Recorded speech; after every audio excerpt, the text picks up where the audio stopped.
ডিসেম্বরে নির্বাচন হবে যদি কোনো চক্রান্ত না হয় দেশের মানুষ পছন্দের প্রার্থীকে ভোট দিতে পারবে বলে মনে করেন বিএনপির স্থায়ী কমিটির সদস্য মির্জা আব্বাস।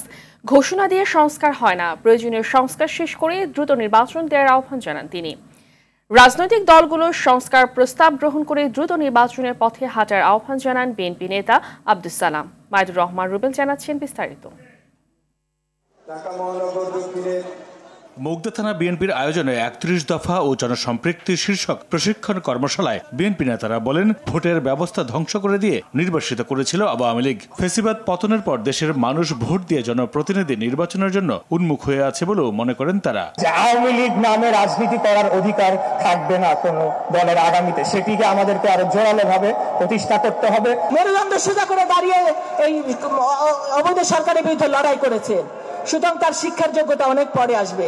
হোক সে দেখতে অসুন্দর, সুন্দর যদি হবে, যদি মাঠে না আসে তাহলে সেই সুন্দরের কোনো যোগ্যতা নাই। বিএনপির স্থায়ী কমিটির সদস্য মির্জা আব্বাস বলেন, স্থানীয় সরকার নির্বাচনের জন্য বিএনপি আন্দোলন করেনি। বলেন, জাতীয় নির্বাচনের আগে স্থানীয় সরকার হলে গর্ত থেকে বের হবে আওয়ামী লীগ। অশুভ শক্তির খেলা দেশের মানুষ রুখে দেবে বলেও জানান আব্বাস। আওয়ামী লীগ গর্তের মধ্যে মাথা ঢুকেই আছে, এখন সুযোগ পেলেই তারা ছবল দেবে। স্থানীয় সরকার নির্বাচনের ঘোষণার সঙ্গে সঙ্গে তারা মাথা বের করে হাজির হবে, সবাই মাথা বের করবে। আওয়ামী লীগকে ওই সুযোগ দেওয়া যাবে না। অশুভ শক্তির কোনো কার্যক্রম কর্মকাণ্ড আমরা এই দেশে বাস্তবায়ন হতে দেব না। নির্বাচনে আসতে শুধু বিএনপি নির্বাচন করবে, আর কেউ নির্বাচনে যাবে না। আমরাও দেখতে চাই নির্বাচন আসলে পরে আপনারা কারা কারা নির্বাচনে যান। অপারেশন ডেভিল হান্ট নামে শয়তান শিকার করতে জঙ্গলে না ঘুরে সরকারের আশপাশের ডেভিল ধরলেই সমাধান হয়ে যাবে বলে মনে করেন বিএনপির এই নেতা।